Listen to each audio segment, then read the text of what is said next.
it was, like I said, it was not easy. I think what kept me going and what keeps me going up until today is knowing where I want to be.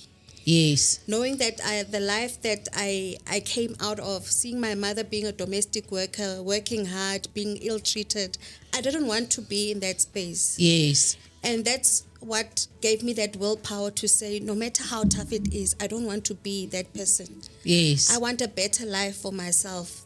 These are the dreams that I have. Yes. And which is why I always encourage young people now to have a vision board, because it helps you to have something to work towards. Yes. It gives you that dream and it makes it alive. Yes. So you are able to say, I want to be there. Regardless if people take advantage of me or what they do to me, but this is who I want to be. And I think also a big thing that played a big role in my life is having faith in God, to say, God brought me here for a reason. And He won't let me go now until I have done what it is, the purpose that He has brought me into this life to achieve. That is what has kept me going. And that is what I try and tell other girls to say, stay strong, have that dream, see that future that you want. Yeah. And only look forward to that. Yeah. Almost put like ama club, Yes. Don't look around. Focus on where you want to be. Yes. And everything else will fall into place. It won't be easy. It never is easy. Yes. There will be times where you'll think that God has left me or my ancestors have left me. Yeah. But at the end of the day, when you hold that trophy, yes, or you graduate and you wear that jacket, you'll know that I've achieved it. I've done it. Yeah. So much courage. Definitely. So much courage. I think, let me come back to, thank you so much, Jeannie, for just really opening up your heart, right, as far as that is concerned. So, Cebile, a significant challenge that you faced in your life, and how did you overcome that? And just reflecting and looking back and thinking, wow, you know what, I am me, I am Cebile, but I can't believe that I went through that, I'm still standing.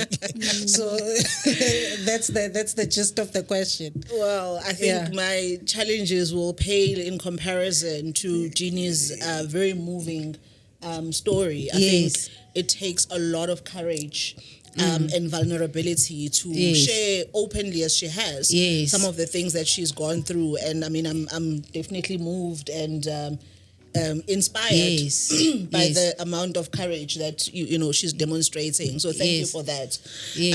But life can be a series of challenges. So I don't know how to capture a significant challenge without necessarily getting into kind of a victim mode of saying, oh, this happened to me. And I think this is sometimes the struggle, right? When you want to share your story with people, to say, I'm not saying feel sorry for me. I'm saying this is what I've been through, this is what I've learned, and perhaps that story can help somebody else to also overcome what they're going through. And we don't all have to go through the same thing, right?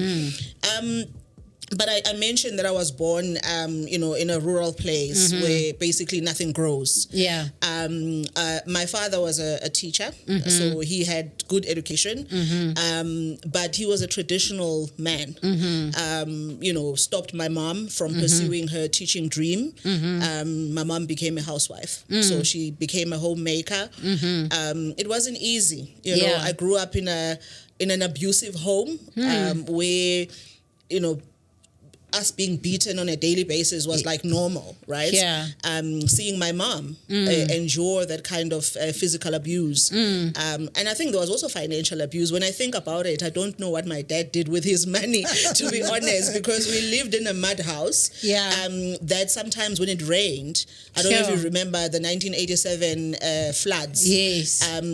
Our house had holes. Oh my. And we lived for a couple of years with those holes and being patched here and there. The roof would leak. So I think there was also, I was young at that point to understand, but now I know that it wasn't just physical abuse. It was also financial abuse, and I think there was emotional abuse. Yes. There was a lot that was happening in that home. Yes.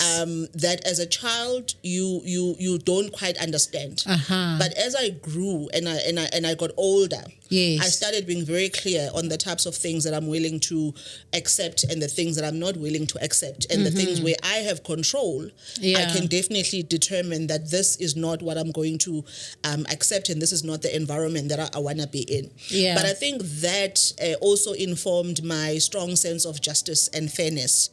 That I think people that I work with will attest to, that if there is an injustice and I find out about it, I'm going to do everything in my power to correct it if it's within my power to do that. If not, I'm going to talk about it so that people know that this cannot be happening.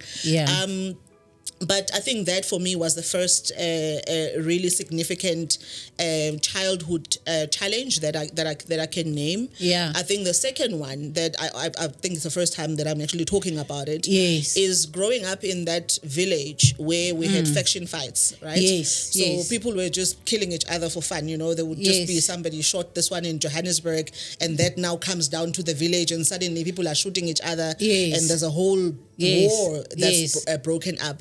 I was moved from home when I was 13. I had finished standard 7, which is grade 9 now. And I didn't actually finish the year at the school. I had to be moved to live with my aunt for 2 months. And then from there, I was moved to live with the Mfega family in Stanger. They were not my relatives. I didn't know them from a bar of soap.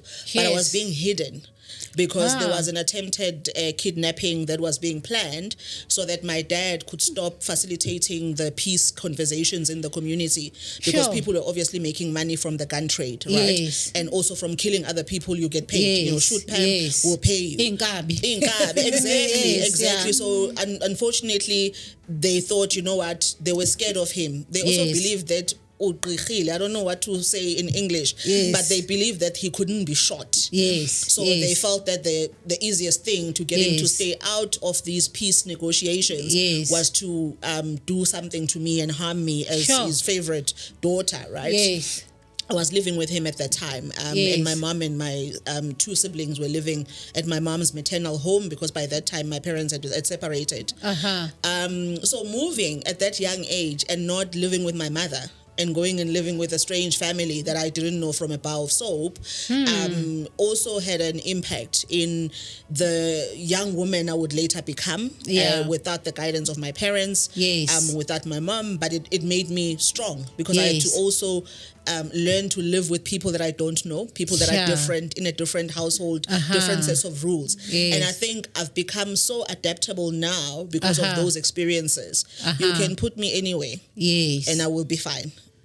You can put me, you know, in the most difficult environment, and I'm going to find my way out of that. And I've taken that even to my career, where I can adapt to different environments, to different races, to different cultures, to different people. Because from a young age, I was thrown into the situation where suddenly I was away from home. I was scared. I was terrified. Then I was exposed to a whole lot of things as a result of that, which I'll talk about some other day. But those two, I think, really stand out as my earliest shaping experiences that have molded the woman that I've now become.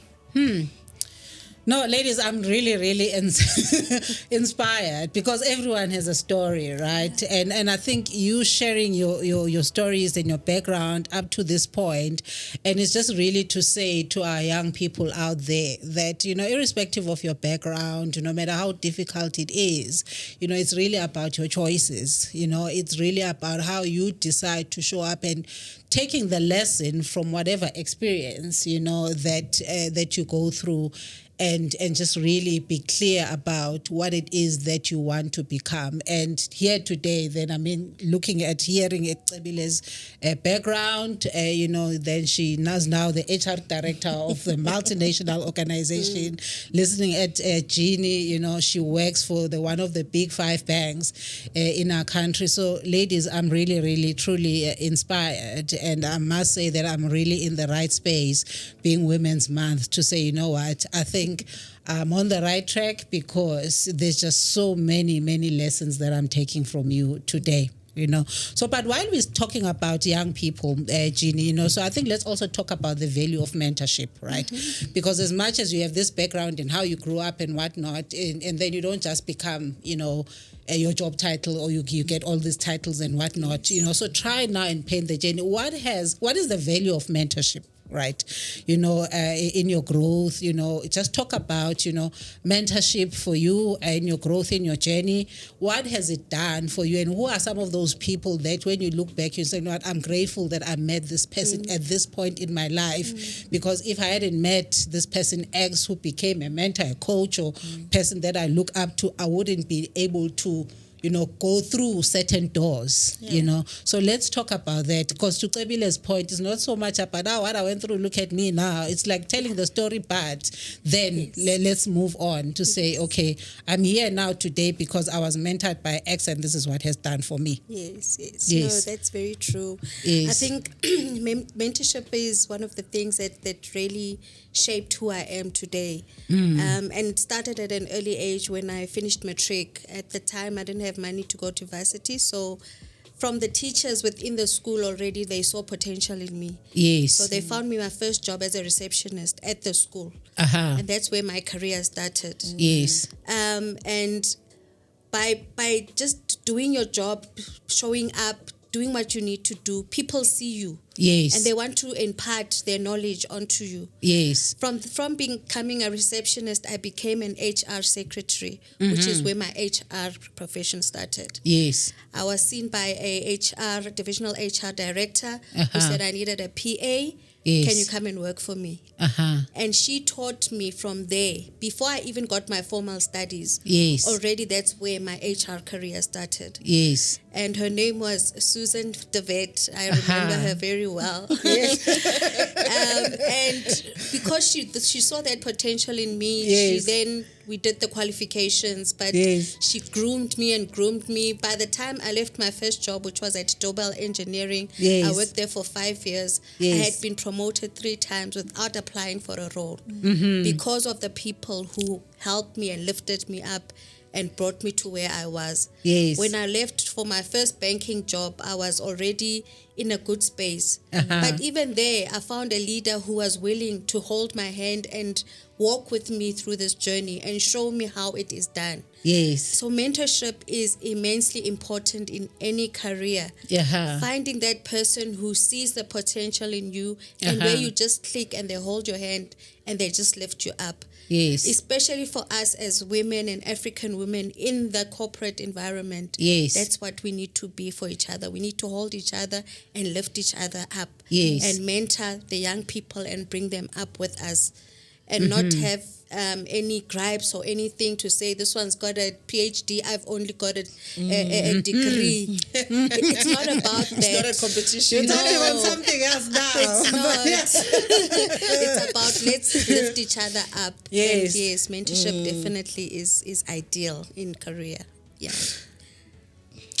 I think, building on what Jeannie said, when I take a different angle on being receptive to being mentored. I think we talk a lot about, when young people come into the workplace or as women, because mentorship is not only for young people, it's for all of us. I still have mentors till this day. Yes. At different stages of my life, I've needed a different kind of mentor, a different kind of sounding board, a different kind of person that can tell me what I need to hear without fear. And without, stroking my ego or anything like that. And they've come in different shapes or forms. But I think to build on what Eugenie was saying, there is something to be said about how open are we as human beings to being mentored by other people. I think sometimes we miss the opportunity because we look at that. We say, oh, but, what can I hear from this person who doesn't have a degree, right? Yeah. Or this person who is lower in the organization than I am. Yes. What is it that I can learn from this person? I think for me, the advice I can give to anybody looking to take their career to the next level, or just looking to be good at where they are today. Because, also sometimes we're too focused on the next thing and the next thing and the next thing that we don't really pay attention to being good at what we are doing today. So what I would add is check if you are open to all the possibilities that mentorship presents to you, because sometimes I work a lot with young people as well. I'm a mentor and a coach in my spare time, which I do for free most of the time, depending on whether I have time or not. I find that people seek out mentors or they seek out this development support when there's a problem. Now I want my next promotion. So can I get a mentor now who's going to help me get this promotion? For me, and I know different strokes for different folks, for me, that doesn't really always give you the best results. I believe that you should look at mentorship in a holistic manner. Sometimes that mentorship relationship might not necessarily give you your next promotion. It might help you with a personal struggle. It might help you with you planning your future in another aspect of your life. And I don't believe you should wait until you get to that point where you're like, okay, now I need to make it a move or I need to make a decision. It should become part of your arsenal of weapons or tools that you have in your bag to help you grow as a human being, not only because you want the next promotion. I think that's how I've approached mentorship, and that's the advice I can share with other people, that don't wait until you now need to make a decision or you need to make a move. I think just lastly, looking for mentors in the organization now, specifically where you work. It always comes across as a little bit not authentic, and because mentorship relationships, in my view, need to be organic. And I know that I'm speaking contra to some of the mentorship programs that we design as HR people, right? So I'm not talking about those that are structured, that we design and we try to get people into the habit of being mentored. I'm just talking generally, if you are a person who thinks that way and you want to grow your career, look for mentors. The mentors are not only in your organization, they are external as well. But also, mentors don't have to sit down with you every time you need a conversation. There are people who are my mentors that I've probably met once in my life, that I follow. I read what they write. I follow their careers. I watch what they say on LinkedIn, and I pick up nuggets there that help me build my own journey. And then I've got people that I can connect with on a daily basis. So it's not always that a mentor must be somebody that you can touch, that you can talk to, that you can have coffee with every whatever. Sometimes just watching the people that have careers that you would like to emulate, or people that inspire you from a distance, that is also mentorship. No, thank you so much. Thank you so much, because there's just so much information out there, right? So I think it's also very important that people know that really how to get access to information. To your point, there are so many platforms. So it's just really about who you follow. We all have smartphones. People are on social media, Facebook, TikTok, X now, and whatnot. And then, so it's just really about, who do you follow? What content do you consume, right? And because I think for young people and entrepreneurs and anyone really in the HR space, there's really no longer an excuse to say I didn't have, times have changed so much. There's really not an excuse to say, oh, I didn't know, so it's very important also to build relationships, because I think to your point, Ecebile and Jean, is that it's all about relationships as well, and not wait for things to land on your lap, but then really being intentional to say, look, this is my plan, this is where I want it to be. Who do I need to tap into in terms of getting more knowledge and whatnot? So obviously your mentors and coaches are doing, or they've done a great job. But I think you've done a great job yourselves to actually then to say, look, this is me, this is where I am. But irrespective of everything else, this is how we keep going. But then there's also the issue of mental health. Yeah. Yes. that Very we need important. to talk about. Yes. That we talk about. So I think, Cebile, just maybe we'll continue with that, and then I'll come back to Jeannie. Just talk about, mental health. What does it mean for you? What keeps you motivated? And when you have those low moments, it's like, I'm burning out and I'm just, so what does this mean for you? Yeah. I wish I had a perfect answer for you and the viewers and the listeners. Yes. I think for me, it's really just about knowing where I am at a particular point in time, being in touch with my body, being in touch with my mind, being in touch with my heart, just knowing what's happening and constantly checking in with myself. Am I still at my best? And when I'm not at my best, what does that look like? Because I think sometimes you spoke about how much information we are consuming, right? Yeah. So what I found is, if I'm on social media too much, I experience these energy dips because I'm consuming everybody's problem, all of the bad news from around the world. I am consuming that, and then now I'm finding that I draw a lot of my energy from the outside environment as well, right? So I know that about myself, that I'm energized by what's happening outside of me. It could be with family, with friends, at work. Those things bring me energy. So I've had to find the parts of me that are internal, that bring me energy or that take away energy. So it's been a journey of discovery. It's been a journey of confronting things that I think maybe 10 years ago I would not have been comfortable if somebody said, oh, you've got an anxiety disorder, right? So I had my first encounter, or one that I can say, this is what it was. In 2020, I had an anxiety attack, a massive one. I locked my doors, I closed the curtains for almost 2 weeks, not going, we were locked down in any case. But I think it was the first time I really acknowledged that this is not something to be fearful of. It doesn't mean that I'm mad or crazy. It's part of my health. And there's something going on that I need to pay attention to. So I was diagnosed with anxiety disorder then in 2020. I think it's been there, but I never took the time to sit down and actually face it and know what it looks like, so that I don't run away from it. And when it happens, I know that it's happening. So what I do now, when it does happen, I ask for time out. Because I know that when I'm in that stage, I'm not going to show up the way that I want to show up to the world, to my family, to the people that I work with, to my friends, just to the general, world. So I know what it feels like, and I can now identify it and I can recognize it, and I am comfortable to say, I want time out because I can't deal with what's going on right now. This is what's happening to me.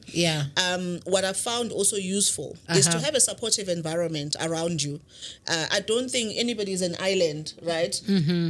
You need other people. So again, I've got a very strong network of friends, people like yourself that I can call and maybe not call for 3 months, but when I call you, you don't ask me, hey, now, where were you all of this time? You understand that there's potentially something I was dealing with. Exactly.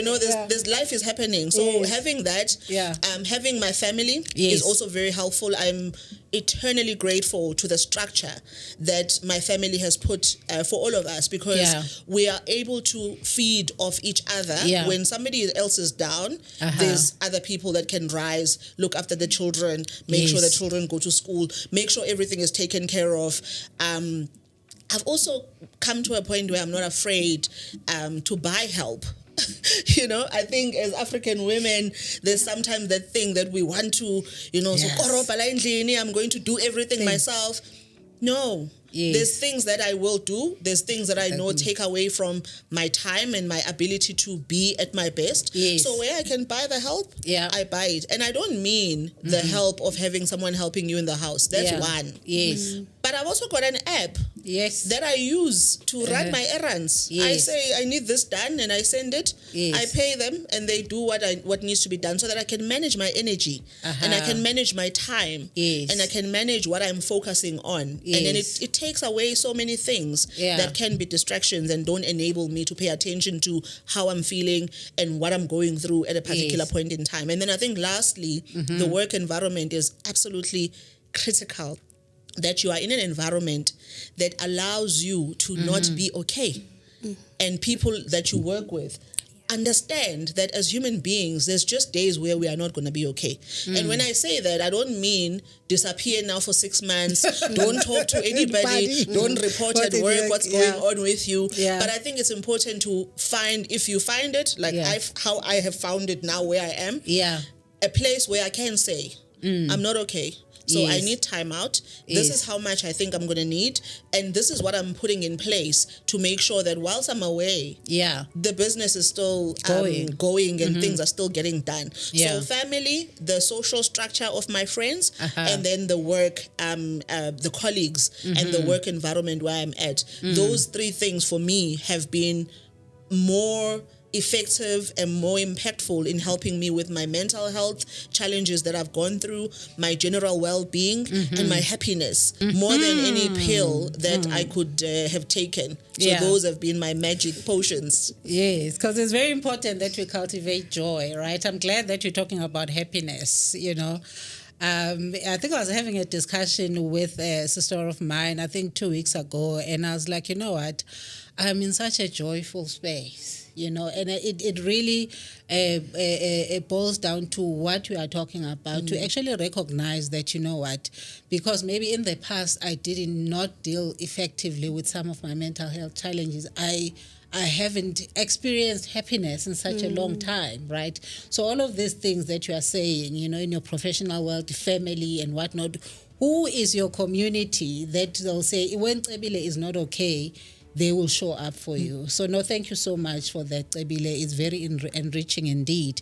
So let's come back to you, Jeannie. So because I'm sure you've got, you know, very strong stories as well to tell just around mental health and how you go through that and how you deal with it. Yeah, no, I think mental health is a very big topic, and I think sometimes it needs its own airtime. Yeah, it does. It's huge. There's so much to talk about. There's a lot to talk about and lift each other up. Yes. So I was misdiagnosed with bipolar in 2009. It was only also for me, I think it was in 2001 when I ended up for 3 weeks in a psych ward, where I was properly diagnosed with depression and anxiety. And that 3 weeks helped me because there was training, they taught you how to read your body, read your soul, understand what you're going through. Yes. Be in touch with yourself. Yes. And that is the same message that I now preach to others, to say, try and understand who you are. My son has a learning disability, but he's 22 now. He's working. But there are days where he comes to me to say to me, "Mommy, I'm not okay. I'm feeling down." Yes. And the important thing is to find out where that feeling down comes from. If you can identify the root of where it's coming from, that's how you'll be able to deal with it. On small bits, you don't have to deal with it all at once, but just understanding first, where is it coming from? Why is my body feeling this? Why is my body telling me this? What's triggering this? And those are the small things that help you just to keep in touch with your body, know who you are. And once you understand your body, you understand your mind, you know what is causing whatever emotion you're going through. It helps you to deal with it better. And it brings back that happiness, because you say, okay, now I'm in content. I know what's going on. I can move on to the next thing. So mental health is a very big topic. And I think there's still a big stigma out there to say when you're mentally not well, it's either uyahlanya or there's something wrong with you, which is not true. And even in the workplace, to Tebile's point, if you have an understanding employer that understands that mental health is a thing, there are days where you're not going to be okay. And it's okay not to be okay. And allow you that space, give you that reasonable accommodation, which is very important. And I encourage my colleagues a lot, or my clients a lot, to say, if you're not feeling good, take time out, take 2 days, take a long weekend, go away. Get fresh air, come back, you'll be revived, you'll be a new person, you can start afresh. Yeah. Pam, before you move to the next question, I just want to tell a little bit of a story. Because I've been working with a couple of people, and whenever I bring the topic of therapy, people frown. They're like, what? No. I mean, there's certain things we do. I like going to the spa. I like going for a weekend away and just taking time to be with myself. It's very important. In my previous life, I worked in you've got 9 lives, so which one? The one before this one. I worked in an environment which I had a great career during my stay there, but it was rough. It was rough. Very masculine environment. Lots of toxicity, and I don't want to talk about, toxic masculinity at this point. Don't but get there me was started. just Let me general just listen to toxicity you. all around. But it was a very male-dominated environment. Certain behaviors were rewarded and certain behaviors were not rewarded. And all the stuff that was rewarded was the stuff that I look back today and I think, stuff like that should not be allowed to happen. Stuff like that should not be accepted, right? But it's a long story. But what happened during that time, because I wasn't paying attention to my body, to my soul, to what was going on in my head, I was so fixated on the career and getting to the top and making my mark and proving to everybody in this organization that I'm worth it. The only person I needed to prove my worth to was myself. But there was so much validation seeking in that environment that if I didn't perform and be in a certain way, I probably would not have made it. I left at the end because I got to a point where I realized that this is not me and this is not working for me, right? Partly. But I did all of the superficial things to try and deal with my mental wellness issues and my well-being issues. So I spent a lot of time, going out with other people instead of confronting what was happening in my head. Trying to run away from yourself. I was a functional alcoholic. Because we glamorize it, but I realized that in that period, I was on a slippery slope of alcoholism.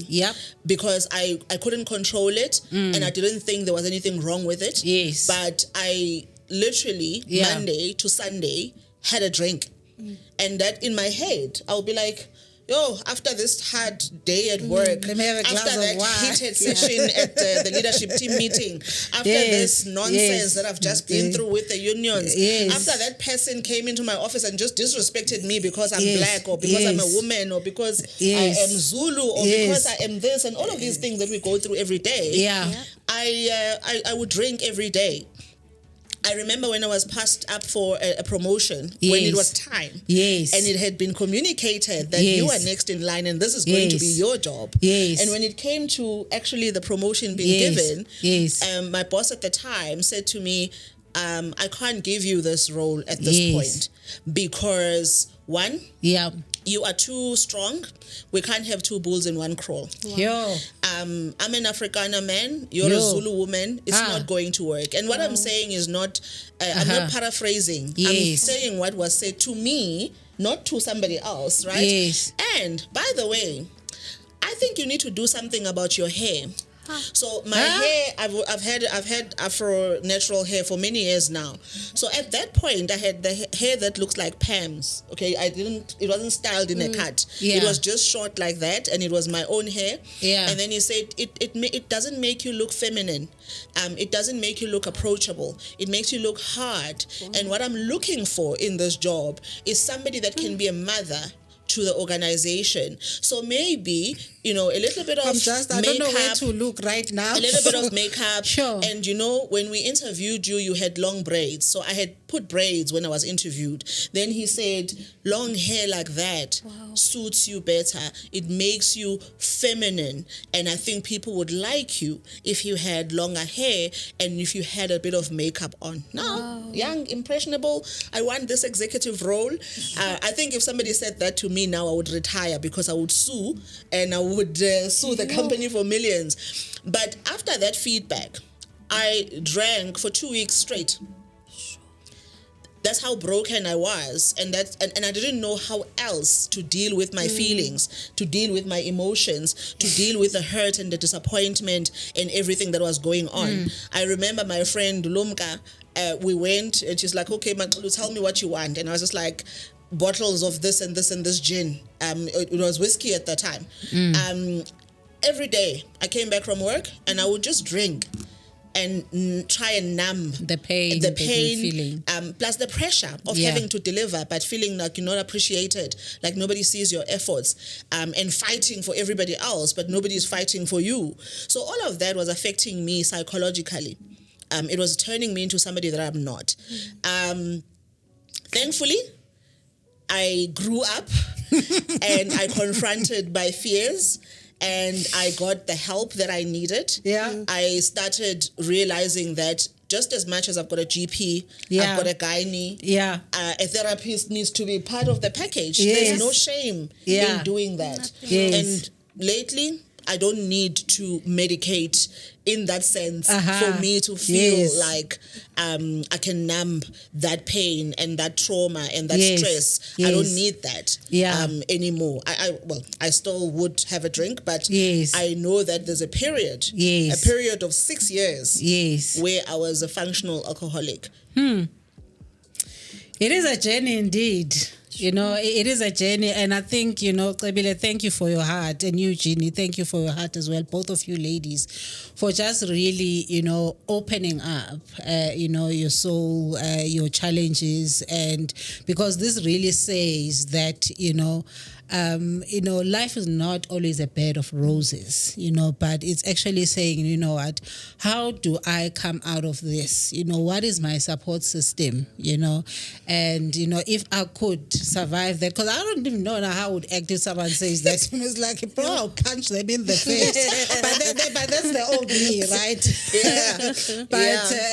So, and I think really it's this type of stories, it's this type of journeys, both of you ladies, that really says that the ability to be, that, there's a lot that makes up who Cebile is and how Cebile shows up today. There's a lot that makes up who Jeannie is and how they show up today, because people think, we move around in these HR communities and then we get, to speak and write articles and be there and whatnot. And when people see you, you've done a lot of these, we speak on panels and things like that. And people just, young people, and some of the feedback that you get, it's like, yo, Cebile is so amazing. Jeannie is so amazing and whatnot. But, we never really get to tell the deep-rooted stories of pain, of challenges, but also of overcoming those challenges and actually get to a joyful place and get to a place, even if those challenges come, like now, it's like bring anything on you, like, I'm ready. Sorry for you, I'm ready, but thank you so much, ladies. I think we've been talking for close to over 50 minutes now. I'm also conscious of time, but I think, being Women's Month, then, Jeannie, what would be the words of encouragement then for, women or ladies in the HR field? Words of encouragement, or what is it that they need to do to actually succeed in this HR space, given that how much the world of work has changed and, it keeps evolving. There's a lot of things that are also happening in the social-political space that are also impacting how people show up in our workspaces. And then you've got all these really ambitious young females in the HR space that want to do amazing things, and they're brilliant minds, right? And so what would be your words of encouragement to them? I think for me, it's to never give up. Yeah. Like you say, life is not a bed of roses. There'll be challenges. There'll be those socio-economic factors that come in. Yeah. But just don't give up. Focus on the goal, where you want to be, where you want to see yourself. Yeah. And read as much as you can. Watch podcasts, read on LinkedIn, read articles, read the things that are going to add value to your life. Not so much spend time on watching people dancing on TikTok and so on. Because our young people love that. But focus on the things that are going to add value in your life. Yeah. And make sure that when you do something, you do the quality is so good that you outshine everyone. Yes. Put your best in everything that you do. Yeah. We are going to make mistakes. Everyone makes mistakes. We're going to fall. But make sure that when you fall, you get up, you dust yourself, and you keep going. You don't look back. Yes. Keep going, keep moving, right? Yeah. Because the train doesn't stop. The train of life doesn't stop. So you really just have to keep going, but also understand where your help will come from, right? So, and I actually then really want to literally read this question, because I don't want to trip or rephrase it in a way that it does not mean what I want to ask. So I'll read it to you. There's no shame on that, right? So we're not on TV here. We're having a discussion. How do you envision the future for women in your industry, and what changes do you hope to see? Wow. Yes. I needed to read it. You really needed to read it, but I needed to also write something to respond to it. Yes, I think to the powerful advice that Jeannie has just imparted to people listening or watching the podcast. So if I were to talk about how I see the future for women, I see a future where we are no longer having to fight for validation, fight for space, fight for opportunities amongst ourselves. I see a future where women embrace each other and hold space for each other, where we are not threatened by somebody else's success. But I also see a future where, as women, try and move a little bit away from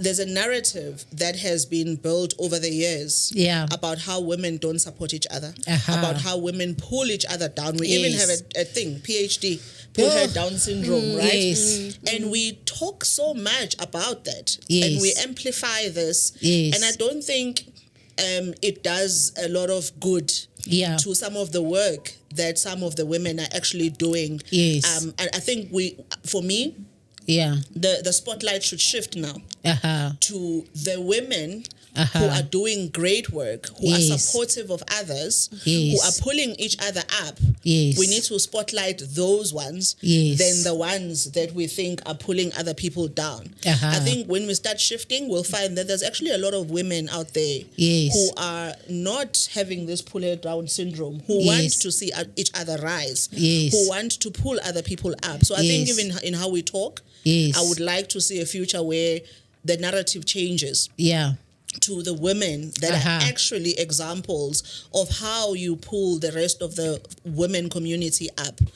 I think secondly, I see a future where things are not being made special for us just because we are women, but things are made special for us because we are great human beings, or we are just human beings that are doing excellent work. We are good at our jobs that we are doing. We are doing amazing things in the different spaces that we hold. Not us expecting that certain special provisions are going to be made or certain accommodations are going to be made simply because we are women. There's a lot of work that has been done, and I think we now need to be a little bit more confident that we do have a great future. We do have a lot of women that can rise to positions where we've not seen them in the past. And if as women, we don't have this faith in other women, we are never going to make it. And I don't want to talk too much about, politics, because that's not my space, but you just hear when people talk about, we need a female president in South Africa. Tell me how many women you've spoken to that have said, I believe Pam can do it. I believe Jeannie can do it. I don't care that she might not have this or she might not have that, but I'm willing to back her. I don't think there's a lot of us that do that. And I think we are just our own worst enemy when it comes to that. And I think we need to be shifting. So that's the future that I envisioned for women in general. But more in corporate. I want to see more women in all the positions that matter. I think it's time that women stopped being, and I say relegated, not out of disrespect because I love my profession. But I almost feel like people will move you to HR or corporate affairs or some marketing. When it comes to finance, to sales, to, commercial, to supply chain, where the big decisions are being made. It's almost like there's not really a belief yet, sufficient belief that women can actually lead in those spaces. So a world where we sit as equals on the boardroom table is a world that I think is coming. And I think there's a lot of women that needs to be given credit for working hard to make that happen. I mean, you with this podcast and the amount of exposure, there's other people that are doing similar work that are profiling women that can actually take some of these roles. I think that's a world that I would love to see if we live long enough to see it. But I think we can do something in our respective spaces to make small changes even now. So if you are not asking the questions in your organization currently, whoever's listening or watching, and you are in a position of recruitment, and you are not the one challenging and saying, why is your slate not 50-50? Why is your slate not representative? That's a question you should be asking. You might not get to make the final decision, but start the question. Ask, don't just accept that Pam is the hiring manager and Pam wants only these profiles. Ask the question, and until we get into that habit of taking small actions that collectively build up to something good, to something transformational, I think that's the role that I see women playing every single day to get the change that we want to see. It might not happen in our lifetime, but I think every day, if we take a small step today and tomorrow and the next day, and the three of us taking these steps collectively, will get to somewhere. Even if we don't get to reap the fruits of these trees that we are planting, but let's plant the trees. And let's not wait for the men to plant the trees for us, because you know what's going to happen. To our listeners and our viewers, I hope you now see why I invited these two powerhouses today to have this really critical discussion on the ability to be. So as we close, Jeannie, right, the ability to be. Last points. I'm not going to ask you a question. The ability to be, a Women's Month. Last points. No, thanks. I want to say thank you very much for the opportunity, Pam. The ability to be, all I want to say is, women, you have the ability to be, regardless of where you come from, regardless of the life that you've been through, you have the ability to be, and you will be if you want to be. So I think people like you are really going to bring a lot of change in this world. So please keep doing what you're doing. I'm really encouraged, and just keep going, girl. You're doing great work. Thank you. The ability to be, Tsebile. Hard to follow Jeannie after she said, just be, because it's just perfect to summarize it like that and just be. But I think for any of the women listening, one, don't shrink yourself to fit into spaces that were never built for you to begin with. Yeah. You know, when you show up in a place, show up as Opem. Yeah. You know, show up as Jeannie, show up as Tsebile. Yeah. Because that's something that you have control over. Yes. When you start trying to shrink yourself so that you can fit in, you're giving other people the power then to dictate what you should be. Yes. And I think that for me is very important. Yeah. I said earlier that start investing in knowing who you are, where you come from, you know, everything about who you are, so that you understand when you are being asked to shrink yourself so that you fit into a space that you shouldn't be shrinking yourself to fit into. Yes. Then you will know, because you will know that this is not me, and therefore this doesn't work for me. Yes. Number two, there is so much power in the collective female, whatever you want to call it, in an organization or ecosystem, right? Yes. The moment you look at another woman and you see competition, you've lost so much. You've lost an opportunity to learn. You've lost an opportunity to find a sister. You've lost an opportunity to find somebody that can connect you to somebody else, because then you suddenly close yourself to the possibilities because you're seeing somebody that's there to take something away from you.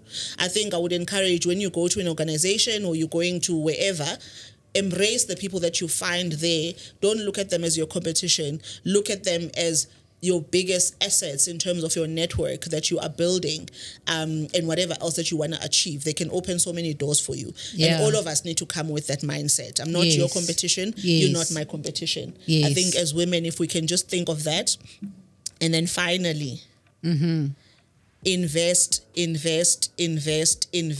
your growth and your development. No one's going to do it for you. No one's going to come and do it for you. Whether you want that promotion, it's not going to be handed on a silver platter.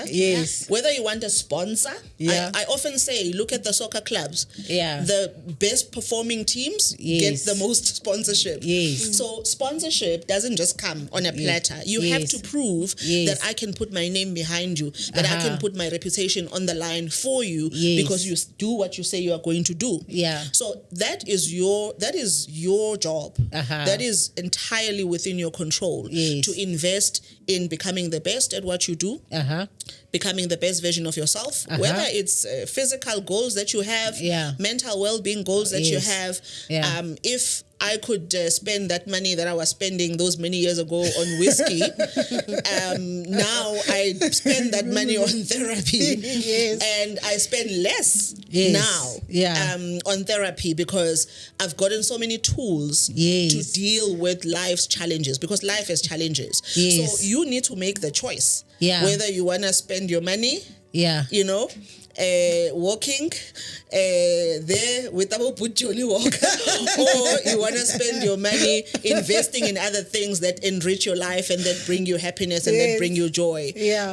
Don't put all of those things in anybody's hands but your own. I think those for me, in a nutshell, how I would like to close, and then to say thank you to you and the team that brings this podcast, you know, to life. And I'm happy that I finally made it onto the podcast. It's taken quite some time, long overdue.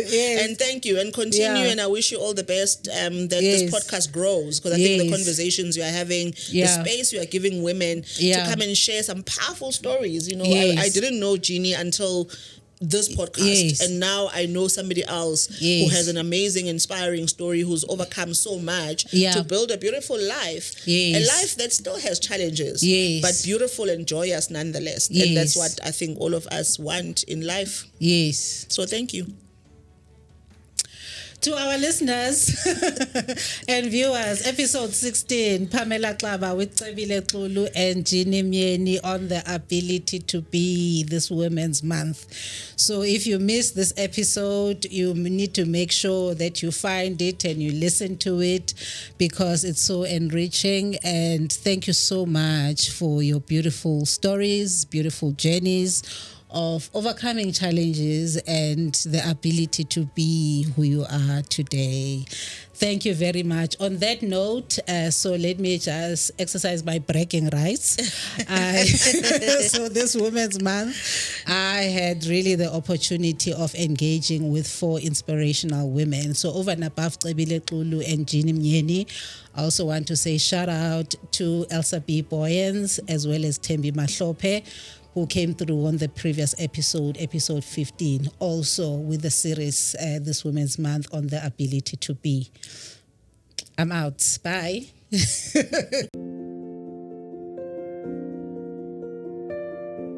Franklin Covey, South Africa actually does. It's really around leadership development. Okay. And developing leaders at all levels, instilling greatness, instilling habits of effectiveness in people, which I thought, it's funny how the universe works. To your point, that when you get into certain spaces, you then start attracting like-minded people. You start attracting those things that you really needed. Because what I really needed at that time to boost my confidence and to boost my self-esteem, again, because as you can understand, coming out of a corporate environment, then you're on your own. Sometimes your self-esteem can take you a knock, right? And I was like, oh, okay, actually there's someone who believes that, someone who holds such a big brand, they believe that I'm doing great work. But what also stood out for me was, I really needed to polish up my leadership, some of my leadership traits as well. In terms of letting go of some of self-limiting habits, self-limiting thoughts, self-limiting behaviors. How do I show up in my full self? And the more I got into the Franklin Covey content, it's, when you get those aha moments, and you get that thing that says, you know what, I'm in the right space. And I'm just really particularly excited that, more and more people then will get to experience the great work that Franklin Covey does, because it really, it's a confidence booster. Yes, that's what it has done for me, because people are like, oh, actually you associated with this big brand. Yeah, then immediately that lifts your self-esteem, that lifts your confidence, but also knowing that I can help other people, right, who may be